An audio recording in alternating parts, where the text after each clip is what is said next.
The auction was synonymous for breaking up people's families. The most dramatic scenes took place at the foot of the auction block. Before an auction, the master would feed his slaves well for a few days. Then, on the day of the auction, he would rub grease and meat skin around their mouths to make them look like they had been eating a lot. One slave, Morris Miller, recalls the events of the auction block well. Every first Tuesday, slaves were brought in from Virginia and sold on the block. The auctioneer was Captain Dorsey. E.M. Cobb was the slave bringer. They would stand the slaves up on the block and talk about what a fine-looking specimen of black manhood or womanhood they was, tell how healthy they was, look in their mouths and examine their teeth just like they was a horse, and talk about the kind of work they would be fit for and could do. Sometimes before buying a child, the slave buyers would try and make friends with the child and convince him or her to come with them. But no matter how a slave was treated during the auction, it was still a horrible experience.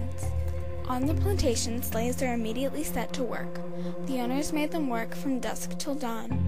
In the book To Be a Slave by Julius Lester, it describes the plantation as a world within itself. It was composed of the slave owner's house and the big house, as the slaves called it. There was also a slave row, which is a row of little slave cabins.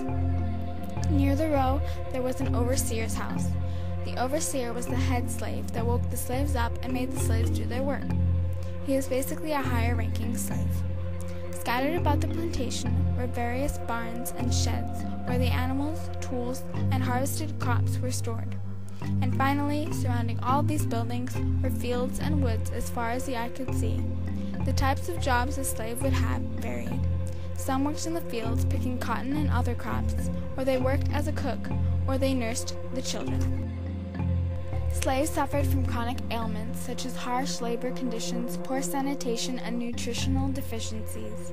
One slave owner's wife, Fanny Campbell, found women unattended in the middle of childbirth, and others who had recently miscarried or delivered stillborn infants. Slaves also suffered from fevers, influenza, and a variety of illnesses. She complains about the condition they were in. All were in the same deplorable condition, dirt, noise, stench. They suffered every aggravation of which sickness is capable. The houses of the slaves were built for animals rather than people. There were a few exceptions, though.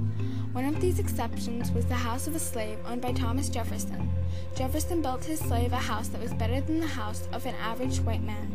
Most slaves' homes were miserable homes. One slave, Northup, gives us an idea of what his house was like. The softest couches in the world are not to be found in the log mansion of the slaves. The one whereon I reclined year after year was a plank 12 inches wide and 10 feet long. My pillow was a stick of wood. The bedding was a coarse blanket, and not a rag or shred beside. Moss might be used, were it not that it directly breeds a swarm of fleas. The cabin is constructed of logs, without floor or a window. The ladder is altogether unnecessary, the crevices between the logs admitting sufficient light. In stormy weather, the rain drives through them, rendering it comfortless and extremely disagreeable. The rude door hangs on wooden hinges.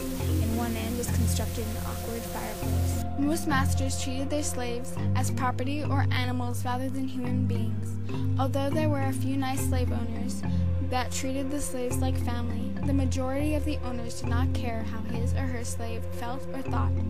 In the magazine The Peculiar Institution, Slavery in the Antebellum South, 1956, Professor Stamp wrote, "Most masters would have been gratified if their slaves had willingly shown proper subordination and wholeheartedly responded to the incentives offered for efficient labor.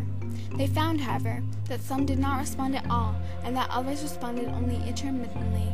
As a result, slaveholders were obliged to supplement the lure of rewards for good behavior with the threat of punishment for the bad. Without the power to punish which the state conferred upon the master, bondage could not have existed. By comparison, all the other techniques of control were of secondary importance." Dietary deficiencies frequently compounded the problem of slave health. The weekly food ration for an individual slave would be 3 pounds of meat, a peck of cornmeal, molasses, johnny cake, and buttermilk. This diet provided caloric intake, but was deficient in protein, magnesium, iron, and other vitamins and minerals. Richard Caruthers, a former slave from Texas, is quoted in Eugene D. Genova's Jordan Roll, The World the Slaves Made, 1974, as saying, "If they didn't provision you enough, you just had to slip around and get a chicken. That easy enough, but grabbing a pig sure enough problem. That ain't stealing, is it? You has to keep right on working in the field. If you ain't allowance enough, and no slave like to work with his belly grown in. Even some slaveholders admitted that the slaves stole food because they were hungry. The very best remedy for hog stealing, a Virginia planter wrote, is to give the rogues plenty to eat. Slaves' lives are full of misery, with a few exceptions. Overall, slaves never lived more than the 10 years they were expected to in slavery. Some were lucky enough to escape, but the rest suffered.